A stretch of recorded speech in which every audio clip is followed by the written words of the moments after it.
Wilson Hajda ডাঙৰীয়া, আমাৰ অইন এজন যুৱ নেতা আৰু আমাৰ EM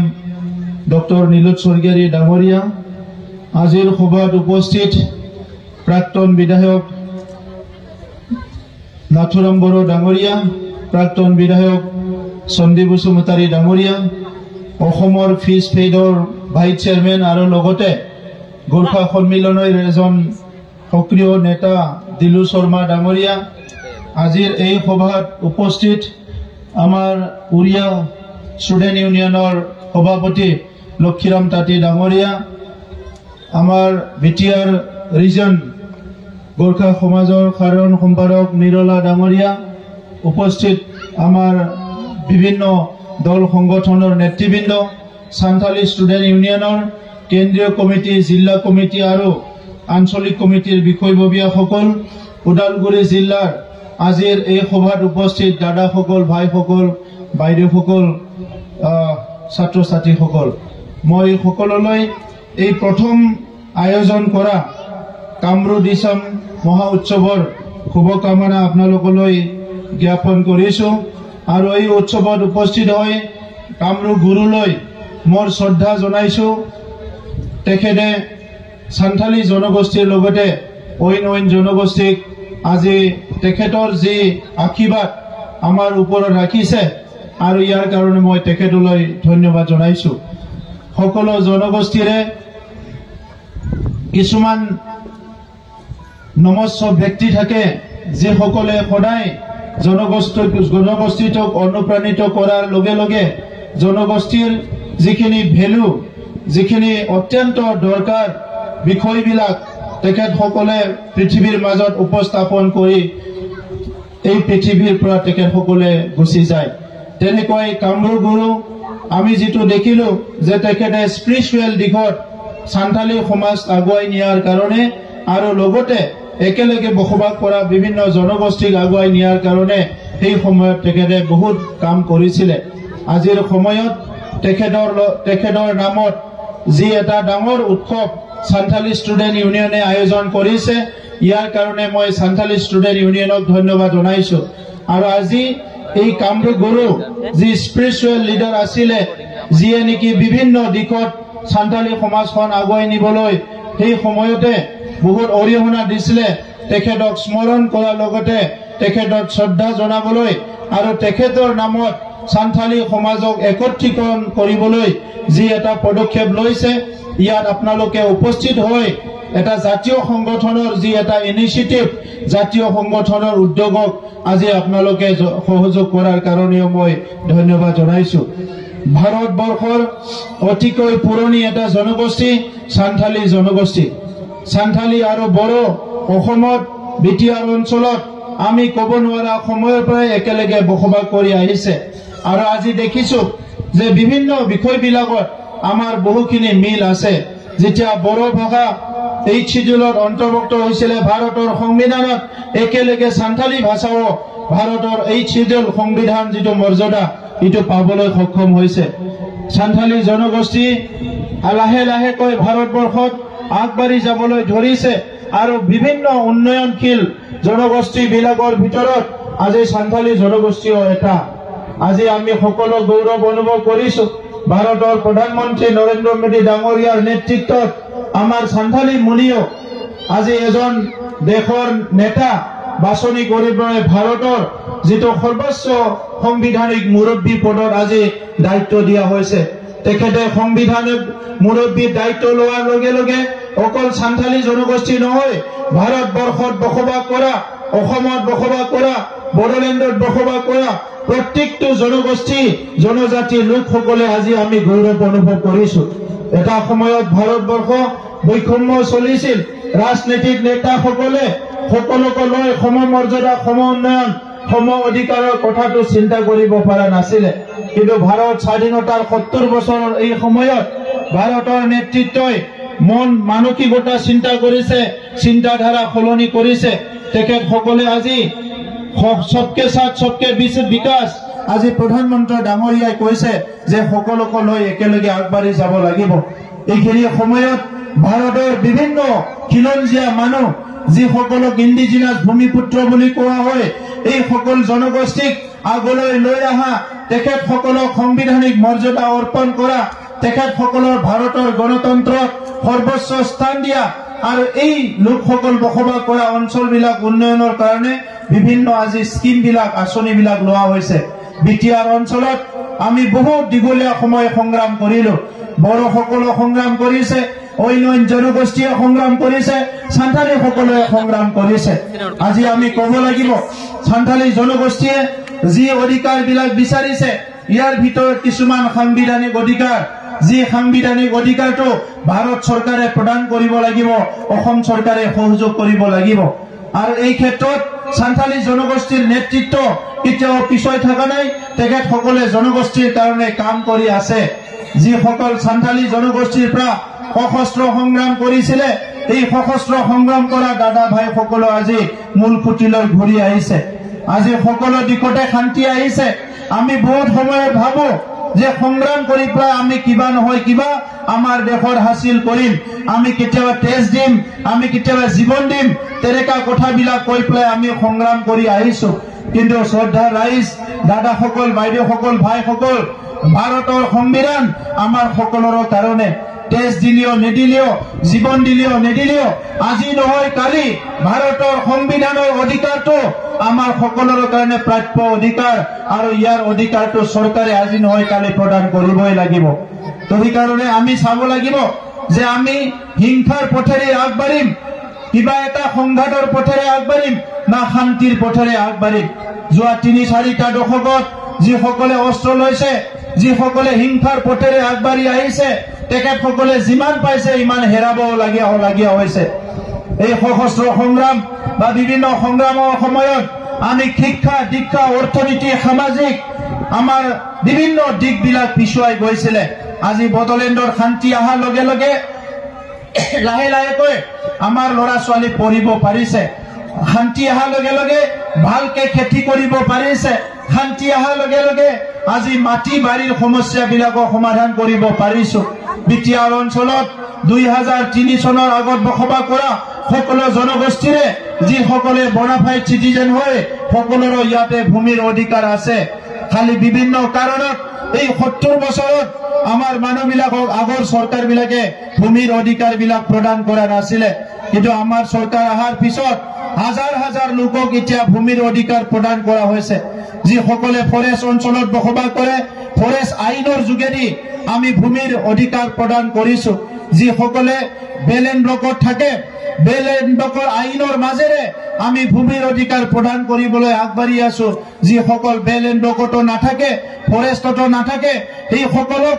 বেলেগ যিটো আমাৰ দেশৰ ভূমিৰ আইন আছে 1886, ইয়াৰ দ্বাৰা এই সমস্যাবিলাক সমাধান কৰাৰ কাৰণে আগবাঢ়ি আছো। আজি সকলো উপলব্ধি কৰিব লাগিব আমি এই দেশৰে নাগৰিক, আমি ভাৰতীয় নাগৰিক হয়, অসমৰ বাসিন্দা হয়, বড়োলেণ্ডৰ বাসিন্দা হয়। গতিকে ভাৰতৰ সংবিধানৰ আণ্ডাৰত আমাৰ যিখিনি অধিকাৰ আমি মিলি জুলি সবে ল'ব লাগিব। আমি এজনক আনজনক যোৱা 2-3-4টা দশকত কৰি একো নাপায়, আমি ভাতৃত্ব আৰু মৰম স্নেহ বন্ধুত্বৰে একেলগে আমি আগবাঢ়ি যাব লাগিব। আমাৰ ওচৰৰ গাঁৱত বড়ো মানুহ আছে, ওচৰৰ গাঁৱত গোৰ্খা মানুহ আছে, আৰু লগতে আদিবাসী গাঁও আছে আৰু সান্থালী গাঁও আছে। আমি একেলগে বজাৰত যাওঁ, আমাৰ ল'ৰা ছোৱালী একেলগে স্কুলত পঢ়ে, এখন ৰাস্তাই দি আমি যোৱা অহা কৰো। গতিকে আজি বিটিআৰত স্থায়ী শান্তি ৰখাটো আমাৰ দায়িত্ব। আজিৰ সময়ত সায়েন্স আৰু টেকনলজি, বিজ্ঞান আৰু প্ৰযুক্তিবিদ্যা বহুত আগুৱাই গ'ল, শিক্ষা দীক্ষা বহুত আগুৱাই গ'ল। গতিকে গাঁৱত বসবাস কৰা বুলি যদি সান্থালী ল'ৰা ছোৱালী ভাল শিক্ষা নলয়, গুণগত শিক্ষা নলয়, তেখেতসকলে IAS অফিচাৰ হ'ব নোৱাৰিব, ACS অফিচাৰ হ'ব নোৱাৰিব, ডাক্তৰ ইঞ্জিনিয়াৰ হ'ব নোৱাৰিব, ডাঙৰ ডাঙৰ ভাল পষ্টত চাকৰি কৰিব নোৱাৰিব। সেইকাৰণে আপোনালোকে শিক্ষাটো জোৰ দিব লাগিব। আছু আৰু জাতীয় সংগঠন বিলাক একত্ৰিত হৈ সান্থালী জনগোষ্ঠীক আজি বিকশিত ভাৰতত, উন্নত ভাৰতত বড়োলেণ্ড অসমত বসবাস কৰা সান্থালী জনগোষ্ঠীক শিক্ষাৰ দিশত আগুৱাই নিয়াৰ কাৰণে আপুনি কাম কৰিব লাগিব। এই দিশত বিটিআৰ চৰকাৰ আমি খুব সিনচিয়াৰলি কাম কৰি আছো। সুপাৰ 50 আমি 50জন ল'ৰা ছোৱালীক মেডিকেল, ইঞ্জিনিয়াৰিং, ISACSৰ কাৰণে আমি ফ্ৰী কোচিং দিছো আৰু ইয়াত আদিবাসী সান্তালী ল'ৰা ছোৱালীও স্থান পাইছে এই বছৰ মই যোৱা বছৰ ঘোষণা কৰাৰ নিচিনা প্ৰত্যেকটো জনগোষ্ঠীৰ পৰা দুজন ছাত্ৰ ছাত্ৰীক ফ্ৰী কোচিংৰ যেনেকৈ নহওক নাম ভৰ্তি কৰাৰ কাৰণে মই ষ্টুডেণ্ট ইউনিয়নৰ লগত কথা পাতি আছো গতিকে এই ক্ষেত্ৰত আজি শান্তি অহাৰ লগে লগে অৰ্থনৈতিক কাম আৰু শিক্ষাৰ কাম সজাগতা আনাৰ কাম কৰাৰ কাৰণে সান্তালী ষ্টুডেণ্ট ইউনিয়নক আমাৰ চৰকাৰৰ পৰা ডাইৰেক্ট আৰ্থিক সাহায্য দিয়া হ'ব যাতে গাঁৱে গাঁৱে যায় ল'ৰা ছোৱালীক শিক্ষাৰ সজাগতা এৱাৰনেছ কেম্প পাতিব পাৰে ইয়াৰ কাৰণে আমি আৰ্থিক সাহায্য দিম যোৱা সময়ত আমাৰ কাজিয়া পেচাল হৈছিলে হিংসা হৈছিলে আজিও আৰাৰী ৰিলিফ কেম্পত বড়ো মানুহ আছে সান্তালী মানুহ আছে যেতিয়া 20-30 বছৰ ৰিলিফ কেম্পত থাকিব লগা হয় এই পৰিয়ালটো বহুত কষ্ট পায় যেতিয়া 20-30 বছৰ কোনোবাই নিজৰ ঘৰত থাকিব নোৱাৰে এই পৰিয়ালৰ বহুত কষ্ট হয় এই কাৰণে আমি কোকৰাঝাৰ ফালে যিটো ৰিলিফ কেম্প আছে এইটো নিজৰ ঘৰত নিজৰ গাঁৱত লৈ যায় সংস্থাপন কৰা বড়ো সকলক সাঁওতালী সকলক আমি এই কথাটো চিন্তা কৰিছো ইয়াৰ কাৰণে আমি আছো আৰু বিভিন্ন জাতীয় সংগঠনৰ লগত আলোচনা চলি আছে আমি চৰকাৰে বড়ো সকলৰ সংগঠনৰ লগত আলোচনা কৰিছো যাতে পুনৰ নিজৰ গাঁৱত লৈ নিজৰ গাঁৱত স্থায়ীভাৱে তেখেতসকলে বসবাস কৰিব পাৰে আৰু সেই গাঁৱতে থাকি ৰীতি নীতি সংস্কৃতি শিক্ষা দীক্ষা অৰ্থনীতি ধৰ্ম সকলোৰে কাম কৰিব পাৰে এইটো চিন্তা ৰখা হৈছে আমাৰ এই বিটিআৰ অঞ্চলত ভূমিৰ সমস্যাটো সবচেয়ে জ্বলন্ত সমস্যা সান্তালী গাঁওবিলাকত ৰাস্তা নাই সান্তালী গাঁওবিলাকত কাৰেণ্ট পোৱা নাই সান্তালী গাঁওবিলাকৰ স্কুল ভাল নহয় সান্তালী গাঁওবিলাকৰ বিভিন্ন সমস্যা গাঁওবুঢ়াৰ সমস্যা এইবিলাক সমাধান কৰাৰ কাৰণে উইলছন হাজদা আৰু আমি একেলগে চিন্তা চৰ্চা কৰি আছো আৰু বিভিন্ন কাম কাজবিলাক কৰি আছো এটা সময়ত আগৰ চৰকাৰে কোনো ধৰণৰ গুৰুত্ব দিয়া নাছিলে আমি আমাৰ চৰকাৰ অহাৰ পিছত আজি সিধু কানু মুৰ্মু ষ্টেচু 50 লাখ টকাৰ গোসাইগাঁৱত নিৰ্মাণ কৰি থকা হৈছে আমাৰ যিটো শান্তি চুক্তি হৈ গ'ল এই শান্তি চুক্তিটো আমাৰ যি বীৰ বিৰছা মুণ্ডাৰ নামত এটা 10 কোটি টকাৰ এটা প্ৰকল্প নিৰ্মাণৰ কাম ইতিমধ্যে আধাৰশিলা হৈ গ'ল আৰু আজি মই আপোনালোকৰ ওচৰত ঘোষণা কৰিব বিচাৰিছো বড়োলেণ্ড অঞ্চলত সকলো জাতি জনগোষ্ঠীক সমমৰ্যাদা মানে অধিকাৰ দিয়াৰ নামত সকলো একেলগে আগবাঢ়ি যোৱাৰ নামত আমি যোৱা 30 ডিসেম্বৰত যিটো ভিজন ডকুমেন্ট 26টা জনগোষ্ঠীৰ কাৰণে পাব্লিছ কৰিছিল ইয়াৰ লগত সংগতি ৰাখি এই 2025 চনৰ যি আমাৰ আহি থকা ক্যালেন্ডাৰ নিৰ্মাণ বনোৱা হ'ব এই ক্যালেন্ডাৰত প্ৰত্যেকটো জনগোষ্ঠীৰ এটা উৎসৱ এটো আমি ক্যালেন্ডাৰ উৎসৱ হিচাপে বিটিসি অঞ্চলত ৰেষ্ট্ৰিক্টেড হলিডে হিচাপে ঘোষণা কৰাৰ লগতে এই উৎসৱটো পালিবলৈ আমি কিছুমান আৰ্থিক সাহায্য দিয়াৰ কাৰণে ঘোষণা কৰিছো আৰু ইয়াৰ কাৰণে সান্তালী সকলৰ যি আমাৰ এটা আছে ফুল উৎসৱ আছে যেটো অল ইন্ডিয়া সিধু কানুৰ উৎসৱটো আৰু ইয়াৰ লগতে আজি আমাৰ ক্ষেত্ৰত আমি বিটিআৰ অঞ্চলত দাসাই যেটো উৎসৱ আছে দাসাই ফেষ্টিভেল এটো এই বছৰৰ পৰা প্ৰত্যেক বছৰে ৰেষ্ট্ৰিক্টেড হলিডে হ'ব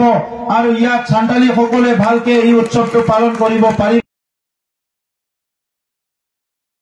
প্ৰত্যেক বছৰত 30 সেপ্টেম্বৰৰ এটো উদযাপন কৰা হ'ব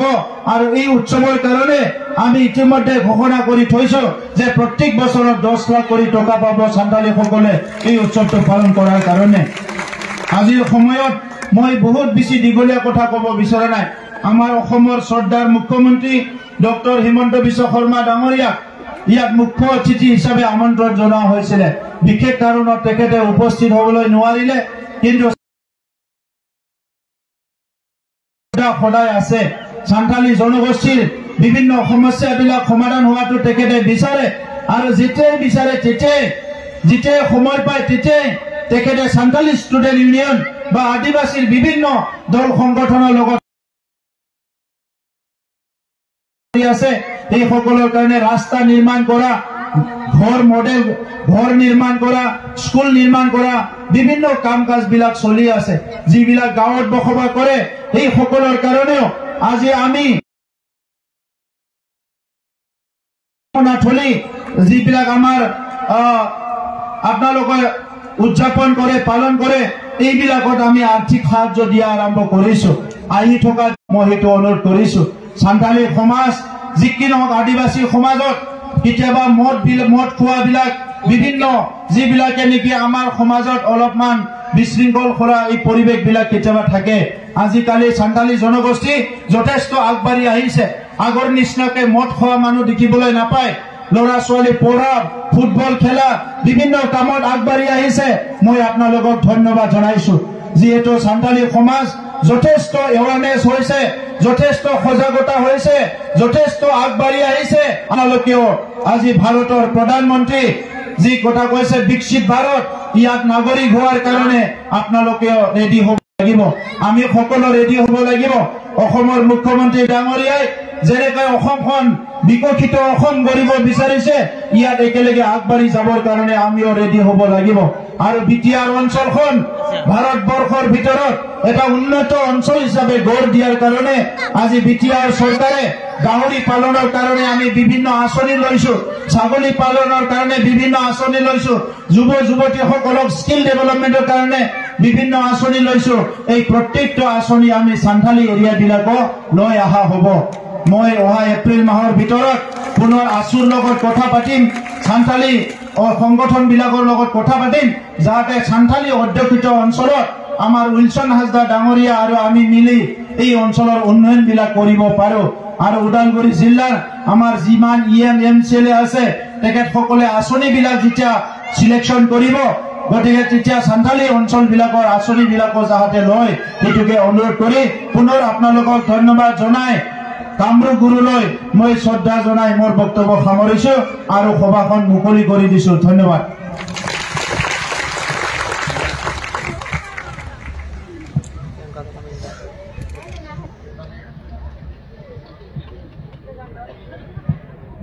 প্ৰিজিম লাইভ এন্ড আছে আমাদেৰ ডাইৰেক্ট কাট কৰে দিতে হবে মিটানো ক্লোজ নিয়োগ কৰে এইখিনি সময় ওলাব নেকি